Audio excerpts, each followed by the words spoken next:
One. Welcome to ESPR Boxing's YouTube channel. Delighted to be joined by Danny and Elliot. We are here to review the Joshua Buatsi versus Pavel Stepien fight that has finished just a few minutes ago. I'd love to say this was a scintillating, entertaining return for Joshua Buatsi to Sky Sports. It wasn't, gents. We're gonna get through this somehow. Gonna have to have got a few discussion points, but yeah, not a great main event, and interested to see what Joshua Buatsi does next. Elliot, just let me know what was going through your mind during those 10 rounds. There was a point in the fight where I was just wishing, I was praying that it ended, either that the fight ended or that my time on this earth ended. Either way, man, just like I just wanted to be released from the pain. And I feel like in some ways, the way the world's going, you've got so many things competing for your attention. You know, you've got Amazon, you've got Netflix. Some people have Grinder, but whatever it is, just putting your attention towards a certain way, man. Like it's just horrible. When it was horrible, and we'll talk about the fight.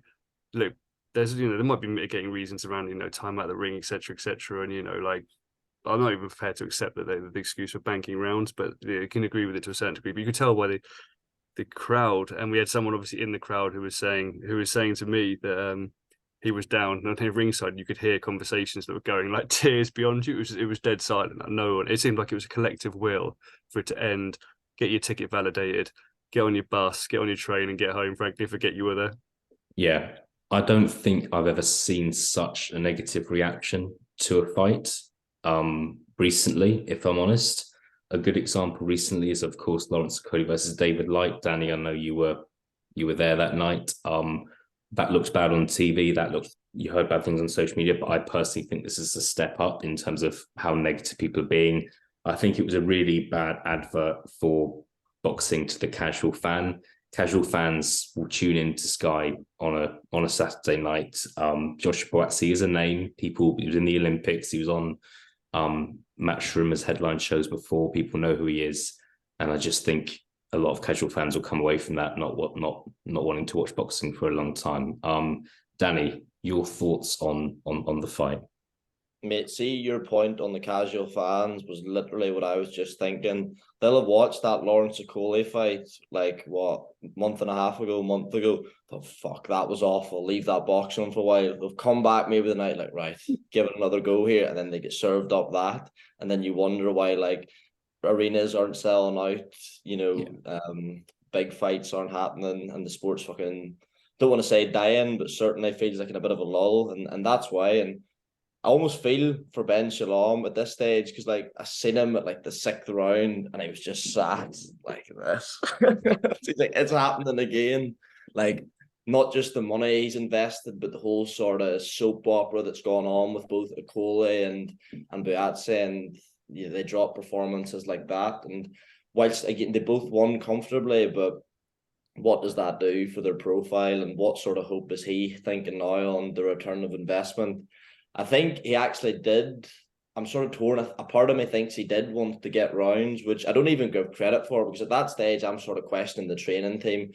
I had question marks over Virgil Hunter when he was saying after the Richards fight that he wasn't ready for Buatsi, or for Bivol, sorry. Like, when's he going to be ready then? He's just beat a fella Bivol fought 2 years ago in arguably more convincing fashion, certainly a similar gap in terms of rounds. And he's saying he needs 2-3 more fights, and then he's saying, oh, get 10 rounds against Stepien. Like, what good's 10 rounds fiddling your way to a decision against Stepien going to do for the likes of Bivol, Beterbiev? So I was starting to ask questions there personally.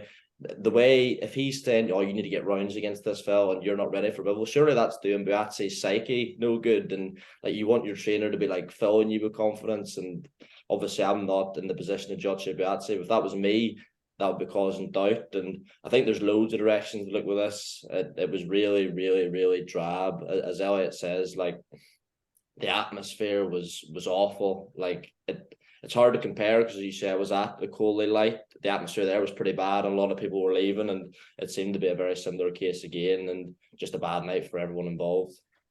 Yeah, I just think we've got a big fight in Dublin happening in 2 weeks' time.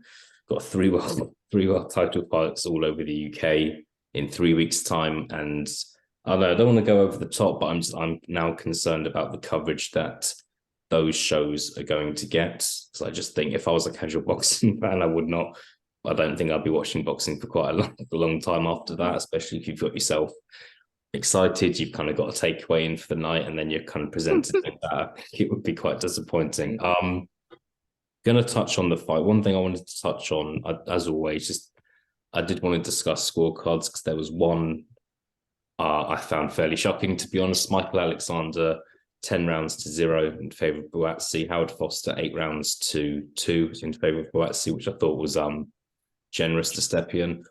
Mark Lyson had 97-94, which, yeah, for anyone that's confused, that's 7 rounds to Buatsi and 3 rounds to Stepien and 1 round even. Just for anyone that isn't familiar with how rounds are scored. Elliot, just what are your thoughts on those scorecards? Not the most important. It's maybe a bit petty of me to start talking about scorecards, but I can't get over Mark Lyson's one there. What was your scorecard and just thoughts on that? I mean, the rounds that I managed to keep my eyes open for, I scored quite heavily towards Buatsi. Frankly, I can't see how. I mean, we'll probably talk maybe about sort of Stepien and the sort of style. But it looked, to be honest, it just looked bizarre. He just looked delighted to be there, frankly. Like the offer of sort of touching gloves between rounds, smiling like when he was getting hit, sort of dancing around a bit. It just looked like a kind of an exhibition. But I can't make really any case for him, frankly, winning any rounds. I thought even the punches he tended to land, he was almost like it was negative, he was sort of going backwards. It just didn't seem. Yeah, I can't make much of a case for it, frankly. I mean, yeah, you might want to give him 2 rounds as a sort of thank you for coming over. Here's 2 rounds. But I mean, to have it even remotely close, it's just, I mean, we were saying, weren't we, like, let's review this now before they even come in, almost essentially. It's just gonna be a wide UD on 3 cards. But then to see that, you just go, I don't know, mate. It's gritty in the sense that it doesn't need to be. No one's asking for that scorecard to come in. Like, no one cares if you do it 10-0, 9-1, 8-2, fine, fair play. But to put it close, then you're sort of looking at it going, it's a bit weird. Yeah. Doesn't need to be. And we've said this in the past, but I just do think that, because for me that scorecard is as shocking as Ian John Lewis's scorecard for Josh Taylor against Jack Catterall. I know that might sound over the top, but I don't get how you're giving Stepien 3 rounds and 1 even. I don't get it. I personally, I'll be honest, I can't remember. I think it might have been round 5 or round 6. I had 1 round which I would have had even, or would have maybe given to Stepien. But at most, that's kind of 1 round at most to Stepien for me. You're probably looking at it going, like, he's getting so outboxed here that I'll just give him this one because it's quite close. I'll just give him a round. Like, yeah. Which can happen, is easy to do, and obviously these guys are ringside. But yeah, it's interesting to compare. Danny, what were your thoughts on the scores, and what was your scorecard?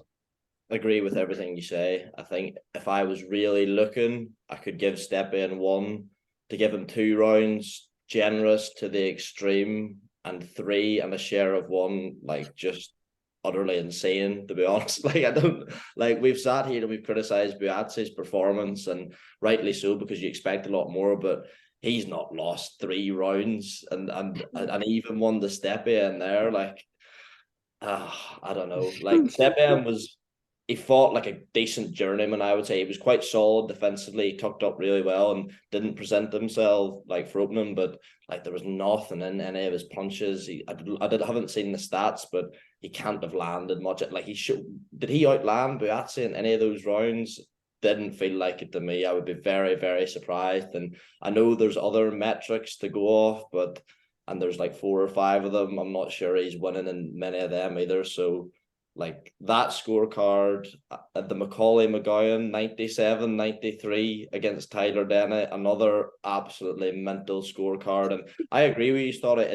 Those scorecards are as bad potentially as Josh Taylor beating Jack Catterall. They're just not as significant because they don't affect the outcome of the fight, and they're in lower key fights. But like, I feel as if we're just like beating the dead horse here, chatting about judges' scorecards. It's not going to change. Like, you're going to get these. We'll have a rant about it, and nothing will happen. Shout out to what happened to the Corbanoff as well earlier. The robbery over in Russia, which went the wrong way. At least these results went the right way, but still, terrible. Yeah.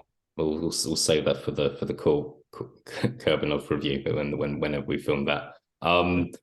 Danny, I think Elliot mentioned there, Stepien. We do have to touch on him. He was also in the ring tonight along with Joshua Buatsi. Just a word on his performance. Was he just there and trying not to get knocked out tonight? Was he just not able to get to Buatsi? Did he ever think he was going to have a chance of winning tonight? What thoughts on his performance? He didn't really look like a fighter who came over with the most ambition. I think maybe in the first 2 rounds there was a semblance of it there, and from that point on, he sort of says, right, I'm just going to do my best not to get stopped here. And he done a good job of that, to be fair. He covered up well, but he never really was under any sustained pressure from Buatsi. So credit to Stepien. Just another thing on Buatsi, I think he's got serious gas tank issues, or at least concerns about them, because he'll work for about 30 seconds, 45 seconds of a round, maybe a minute, and then just fiddle his way through the rest of it. So I don't know if that's a concern. But again, Stepien, for what he was put under, he defended it well, but at no point did Buatsi really look to put him under the cosh. Was he better than we thought? Maybe, slightly. I mean, you see fighters come over and they've only fought in Poland or countries like that, and you think, like, what's this going to be? But he's obviously a competent fighter who, like, at a low level would cause maybe area level, English level fighters some problems, but was never really a contest in terms of offensively with Buatsi, I didn't feel. Yeah, we'll see. Well, I'm just going to wrap things up, gents, the next couple of questions. In a nutshell, what Stepien, as we know, was going to fight Callum Smith a couple of months ago. Elliot Grigg, what would have happened if Stepien had gone up against Callum Smith instead of Buatsi? I mean, look, Dave Allen's oxygen tank would have come back out, as far as I'm concerned. It would have been short, it would have been sweet, and it'd have been conclusive. I just think, but to be honest with you, I also think that version of Buatsi that we've seen would also be stretched by Callum Smith. Frankly, I just don't think there's a gulf in class there, and also, we might talk on it again about the other sort of British names in that division, but I think Buatsi is behind, frankly, several of those, and it would have been fair play to Stepien. No wonder he was smiling, probably smiling that he hadn't fought Callum Smith, and I totally understand that, frankly. But it would have been short, it would have been sweet, and it'd have been 1 or 2 rounds, frankly, for me. Yeah. Danny, would you agree with Elliot? What would you say? I think Callum Smith would have stopped him. And it's not Buatsi's fault, but I think he's a bit small at light heavyweight, to be honest. Whereas, like, Callum Smith, you can imagine if Stepien's covering up like that, he'll just whip that left hook in round to the body. And for my money at light heavyweight, Callum Smith's a significantly heavier puncher, certainly one-punch puncher than Joshua Buatsi. So I would be very, very surprised. I suppose we'll never know. Like, maybe Stepien would have went in there and done the exact same thing, but I doubt it, to be honest. I think Smith would have stopped him. Yeah, going in tonight, Buatsi was 16-0 with 13 stoppages, but you wouldn't kind of think he had that sort of KO percentage watching that fight. I think this is the final. We've got 2 questions left, gents. What is next for Josh Buatsi? I personally, for me, he's 30 years old now. He's been a pro since 2016, I believe. Look, I would like to see him go into a big fight against a top 10 light heavyweight if it's possible. It's kind of, I just think if we see another one of those performances, or if he gets announced that he's fighting someone that most people haven't heard of, who's going to watch it, who's going to buy a ticket? And I think that's the concern here. However, like, making one of those big fights could be a problem. Elliot, I'll go back to you. What do you think is going to happen next for Buatsi? I think to be honest, I want to see Dan Aziz, like you say, see Buatsi fight, sort of step up a bit. Maybe, I mean, we saw Dan Aziz was actually in the crowd tonight, wasn't he, talking as well? Maybe a fight off sort of domestic level. We talked as well off camera. Maybe someone like a Lyndon Arthur, wouldn't mind seeing him against someone of sort of that ilk. Equally, like, to be honest with you, that. I know he's obviously ranked higher, but that Ramirez looked pretty terrible last fights out as well. Maybe sort of step in against someone like that. But to be honest with you, I don't see the need for him to fight. I don't want to see him really fight Bivol, be it by Smith, anyone of that sort of name, because I think he'll lose, frankly. Even Anthony Yard, I think he'll lose there as well. So I'd maybe match him against, if you get it both on boxer, maybe a Dan Aziz. But does Yard even look ready for that? I mean, does Buatsi even look ready for that? I'm not sure, frankly. The way he fought tonight, and with Danny also talking, which I actually agree with what Danny was saying there about the kind of gas tank issues as well. I think there's problems the longer that fight goes on. So maybe do that if they're both on boxer. But frankly, I mean, after tonight, Buatsi's not really held in the A side for anything as far as I'm concerned in fights that were sort of step up nature. Yeah, you got to wonder if Dan Aziz, who I think he last fought in Paris a month or so ago, he's probably due to fight again. I don't know, August, say something July, August time. If I was Dan Aziz, who isn't a young fighter, I'd probably be saying, let's do it. Why not? He probably fancies himself to possibly do the job. It's still a big fight. Kind of they're both from London. That could possibly be a Wembley Arena fight, possibly. So I wonder if that would get discussed. Danny, just give us your thoughts on what's next for Joshua Buatsi. The Dan Aziz one is the one that jumps out. Again, that like in the trade or amongst hardcores, like is a big fight, big domestic fight. How many tickets does that really do, especially off the back of the night? I know Buatsi against Richards didn't fill the O2 and I don't think was particularly close. I don't know. Were you at it, Stoddard? Yeah. Less than 5,000 people were there that night, so like less than a third full. You know what I mean? Would Aziz do even the same numbers as that? And like they're both going to want paying for that fight because you say Dan Aziz is at that stage in his career now where he'll want the biggest fights for the most money possible. So again, how likely is that? I'd imagine Boxer and Sky will try and build that into as big a fight as possible. And based off what we've just seen from Buatsi, that's certainly not helped that. Lyndon Arthur fight makes a lot of sense. I think Buatsi would still go into that fight as a favourite. And Lyndon Arthur's sort of in a position where he doesn't really have that many options himself, being with Wasserman, the sort of manner of that defeat in the rematch to Yards. So that's a fight that potentially somewhere in Manchester could actually do quite well. Lyndon Arthur is popular up around here, so that's one that maybe makes more sense. But I don't know. It just feels as if the big fights seem a long way away from Buatsi after tonight, which maybe is a bit knee-jerk, but I mean, we've all seen the reaction online and it is what it is. Yeah. We went you in some of these. I think we've done quite well to talk about this for as long as we have done, without without someone falling asleep. Just going to put a question to the floor. Can anyone name a worse main event than what we've seen tonight?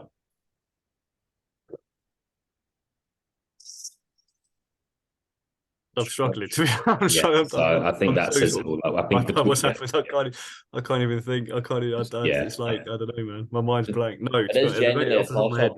Yeah, it is genuinely a toss-up without a Coley one.